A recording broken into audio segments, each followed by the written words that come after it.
2023 कर्क राशि की बात हो रही है। कर्क राशि वाले, एक बात आप जान लें, आपके जीवन में एक बहुत भारी परिवर्तन होने वाला है। जैसा आपका जीवन चल रहा था 2022 में, हो सकता है 2023 आपके लिए उतार चढ़ाव भरा हो। अच्छे भी है, बुरे भी, दोनों समाचार है। लेकिन आप एक बात जान लें, यह 2023 कर्क राशि वालों को जीवन के लिए इसलिए महत्वपूर्ण है क्योंकि उन्हें शनि की अष्टम ढैया लगने वाली है। लेकिन क्या 2023 में यह शनिदेव अपने अष्टम ढैया से आपको पूरा परेशान करते रहेंगे? यही तो समझना है, क्योंकि गुरुदेव भी मीन राशि से निकल जाएंगे 22 अप्रैल को और मेष राशि में चले जाएंगे। राहु देव भी अक्टूबर लास्ट वीक में मीन राशि में वापस आ जाएंगे, पिछली राशि में आ जाएंगे। ये तीन बड़े परिवर्तन आपके राशिफल को तीन बड़े भागों में बांट देता है। तीन कालखंडों में बटा हुआ यह राशिफल आपको एक एक कालखंड अपने महत्वपूर्ण स्थिति को दिखाते चले जाते हैं। ध्यान से तीनों कालखंड के बारे में, आप खंडों के बारे में सुनेंगे, जानेंगे कि क्या प्रभाव देता है। तो हम देखते हैं कि आपके तीन कालखंड आपको क्या प्रभाव। नमस्कार, मैं हूं ज्योतिषाचार्य राजेश। अपनी किस्मत अपने हाथ में आपका स्वागत है। आप इस चैनल पर पहली बार आए हैं तो निश्चित आप इसको सब्सक्राइब करें और अच्छे अच्छे वीडियो, ज्ञानवर्धक, लाभदायक आपके लिए जो वीडियो जरूरी है उसको पाने के लिए बेल आइकन जरूर दबाएं। क्या होगा? पहला कालखंड 17 जनवरी को जब शनि देव अष्टम ढैया लगाएंगे तो एक बात स्पष्ट है, कर्क वालों को यह महसूस तो होगा जरूर। क्या महसूस होगा? पहली बात ध्यान से समझे कि उन्हें अपने कर्म क्षेत्र में उतार चढ़ाव दिखना शुरू हो जाएगा। कोई न कोई परेशानी जो प्राइवेट सेक्टर में है, अचानक हटने का, छोड़ने की स्थिति को जन्म देता है। नोटिस आ सकता है कि आप जॉब छोड़ दें। स्थान परिवर्तन भी आपके लिए परेशानी करने वाला हो सकता है। नाम यश भी कभी कभी धूमिल हो सकता है। यहां आपको सतर्क रहना है। लेकिन धन की अचानक तंगी महसूस हो सकती है। ऐसा लगेगा कि जैसे आपका खर्च बहुत तेजी से बढ़ने लगा और धन भी आना कम हो चुका है, या आता है कहीं निकल जाता है। आप अपने रिश्ते नातों से भी देखेंगे कुछ कटे कटे रह रहे हैं, क्योंकि उनसे बात करने पर उनको अच्छा नहीं लग रहा है। विवाद झगड़े भी जन्म ले रहे हैं। ऐसे ऐसे स्थिति पैदा करना शुरू कर देंगे। लेकिन हेल्थ वाइज, जैसे मानसिक तनाव का बढ़ना या हेल्थ में रोग संबंधित कोई आक्रमण हुआ, उससे आप 22 अप्रैल तक निश्चित बचे हुए हैं, क्योंकि वहां गुरुदेव आपको सुरक्षा प्रदान की हुई है। शिक्षा संबंधित जो भी आपको परेशानी, उतार चढ़ाव होना था, उसमें आप बचे रहेंगे। संतान की तरफ से भी आपको अच्छे बुरे न्यूज़ दिखाई देते हैं, लेकिन अच्छे ज़्यादा रहेंगे। शेयर मार्केट में भी उतार चढ़ाव के बाद आप लाभ में चले जाएंगे, लेकिन आगे आपको सतर्क रहना है। ये गुरुदेव के कारण हो रहा है कि इस अवधि में कभी कभी कह सकते हैं कर्क राशि वाले कि हमको कोई ढैया वैया नहीं लगा है, क्योंकि अप्रैल तक गुरु कृपा से आप बहुत सुरक्षित हैं। लेकिन अप्रैल के बाद क्या होगा?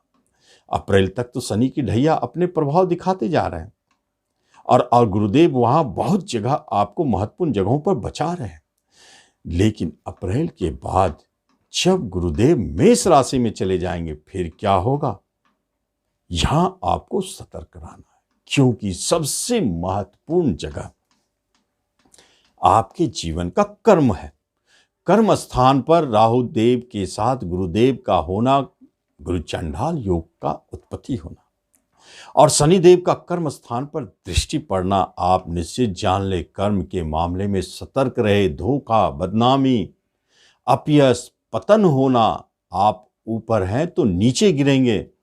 कहीं कहीं आपके जॉब छूटेंगे, कहीं कहीं आपको परेशानी महसूस होगी, कहीं आपके ट्रांसफ़र होंगे जो आपके मन के एकदम प्रतिकूल, वहाँ चढ़ा भी आपको मन नहीं लगेगा। आप परेशानी महसूस करेंगे, हर तरफ से शत्रु भी परेशान करेंगे और कहीं कहीं कोई काम आपने नहीं किया, उस काम के लिए आपको बदनाम कर देंगे, आपको हमेशा गिराने की चेष्टा करेंगे। आपको समझ में नहीं आएगा कि इसी कंपनी में हम इतना अच्छा काम कर रहे थे, हम योग है, टैलेंट वाले हैं, हमको बॉस मानते थे, अब क्या हो गया? सारा उल्टा होता चला गया। हिम्मत से काम ले, शनि की ढैया का उपाय करना शुरू कर दे। यदि आपको समझ में ना आए कि क्या उपाय करें, बहुत सारे उपाय। शनि मंदिर जाएं, बाबा को माथा टेके, तेल चढ़ाएं शनिवार शनिवार को। नहीं तो आपको और भी सरल और अच्छे उपाय करना है तो आप मेरा एक चैनल जाके देखें, अनोखा सूत्र। उसमें शनि की ढैया, साढ़े साती के बहुत अच्छे अच्छे उपाय दिए हैं। दोनों में से जो आपको सुलभ या फिट बैठे वो उपाय निश्चित शुरू कर दें, क्योंकि यह शनिदेव अब आपके ऊपर हावी हो गया। अष्टम ढैया साढ़े साती की भांति ही खतरनाक होता है। लेकिन डरने जैसी कोई बात नहीं है, घबराने जैसी कोई बात नहीं है। ये तो आपके पूर्व के कर्म दंडों का फल है। आप कुछ उपाय करते हैं तो आप उसमें बहुत हद तक बचे रहेंगे, रिलीफ में रहेंगे, बहुत कम परेशानी होगी, लेकिन उपलब्धि मिलने में दिक्कत है। यह कड़वा सच है। आगे क्या हो सकता है, जब यह गुरु चांडाल दसम स्थान में है, चौथे पे दृष्टि डाल रहे, घर के मेंबर आपको परेशान कर सकते हैं, धोखा दे सकते हैं, बदनाम कर सकते हैं, समाज में आपकी बदनामी हो सकती है। आप राजनीतिक दल से जुड़े हैं तो निश्चित आप बदनाम होंगे। इस अवधि में बच के रहें। आपने अच्छे काम भी किए तो अच्छे रिजल्ट नहीं दिखेंगे, उल्टा होता जाएगा। और घरेलू कलह जन्म ले सकते हैं, रिश्ते नातों में झगड़े विवाद दिखाई दे सकता है। लेकिन यहाँ कुछ न कुछ अच्छाई भी छुपे हैं। बुराई तो है गुरु चांडाल में, लेकिन गुरुदेव की पंचम दृष्टि तो शुभ है। वहां गुरु और राहु दोनों की दृष्टि है, रहेंगे। पंचम पर शनिदेव की भी दृष्टि है। तो पंचम दृष्टि पड़ने के कारण आप देखेंगे धन भाव पर यह प्रभाव आपको रिश्ते नाते कुटुंबों से अच्छे बुरे दोनों संकेत। किसी किसी कुटुंब का आपको व्यवहार स्वभाव समझ नहीं आएगा। कहीं कहीं आप धन को लेकर के परेशान हो सकते हैं, वहां झगड़े विवाद जन्म ले सकते हैं। ये सारे स्थिति जन्म ले सकते हैं। लेकिन एक अद्भुत बात है, अष्टम का शनिदेव जब अष्टमी से और वह धन भाव पर दृष्टि डाल रहे हैं, राहु गुरु भी धन भाव पर दृष्टि डाल रहे हैं, तो गरा खजाना इसी अवधि में मिलते हैं, बड़े धन इसी अवधि में मिलते हैं, बड़े वसीयत इसी अवधि में मिलते हैं, पैतृक संपत्ति इसी अवधि में मिलते हुए देखे गए हैं। लॉटरी, जुए, शेयर, सट्टों से धन लाभ, तंत्र मंत्र ज्योतिष से धन लाभ, रिसर्च आपके सफल होंगे, उससे आपको सफलता, ये पॉजिटिव भी रिजल्ट दिखाई देते हैं। लेकिन एक बात आप स्पष्ट जान लें, ढैया को भुलाना नहीं है, उसका उपाय करते रहना है। चाहे आपके अच्छी स्थिति भी बीच बीच में दिखाई देते हैं तो ढैया को छोड़ना नहीं है, उसे करते हैं। लेकिन कभी तो समय आएगा कि यह गुरु चांडाल भंग होगा, तो वह जब भंग होगा तब आपको पूरी अच्छे रिजल्ट दिखाई देना शुरू हो जाते हैं। तो वह भंग कब होता है और उसके नहीं भंग होने से आपको मिल क्या रहा है? तो एक बात है, शत्रु की तरफ से आपको लाभ, कोई केस मुकदमा चल रहा है तो धन का लाभ, किसी तरह का मुकदमा हो, जेल जाने की बात हो तो उसमें बचे रहेंगे, संशय बना हुआ है। संतान की तरफ से कुछ परेशानी दिखाई देगा लेकिन वह सुरक्षित है। कहीं कहीं आप धन इन्वेस्टमेंट कर रहे हैं तो वहां आपके धन फंसने के योग बन सकते हैं, लेकिन सुरक्षित है। प्रॉपर्टी खरीदना चाह रहे हैं लेकिन वहां आप देख रहे हैं उतार चढ़ाव या फंसने का भय लगता है, लेकिन प्रॉपर्टी तो मिलना है। नए वाहन खरीदना चाहते हैं, रुकावट आएगा लेकिन मिलना है।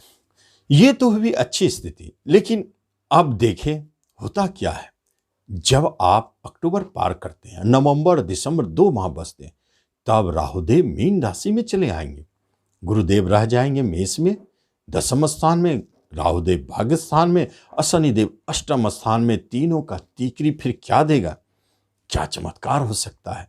एक बात तो है, शनिदेव तो अपना प्रभाव देते रहेंगे ढैया की भांति, जो रोकना है, उतार चढ़ाव करना है करेंगे, लेकिन कर्म रोजगार में थोड़ा स्थिरता दिखाई देना शुरू हो जाएगा। प्रमोशन मिलने के योग बनेंगे, इंक्रीमेंट मिलने के योग बनेंगे। जो ट्रांसफर की बात भी थी वह आपके मन चाहे जगह जा सकता है, वहां सुधार दिखता है कर्म रोजगार में।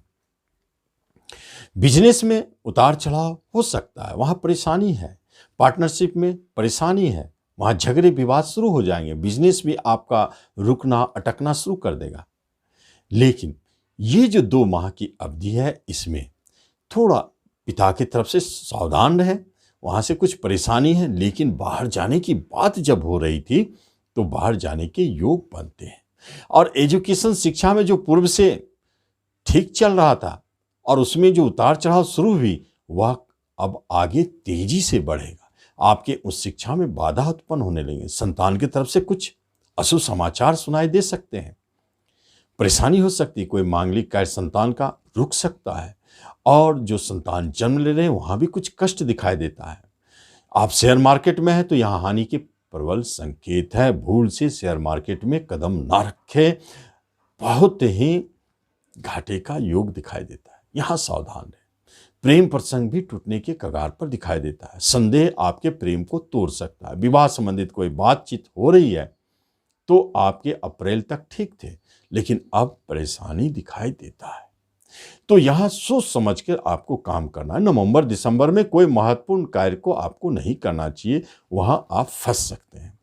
ये पूरे ग्रहों के प्रकरण में आपको दो बातें ध्यान रखना है। पहली बात कि आप अप्रैल से लेकर के अक्टूबर के मध्य में गुरु चांडाल की शांति करें, साथ साथ में शनि की भी शांति करें।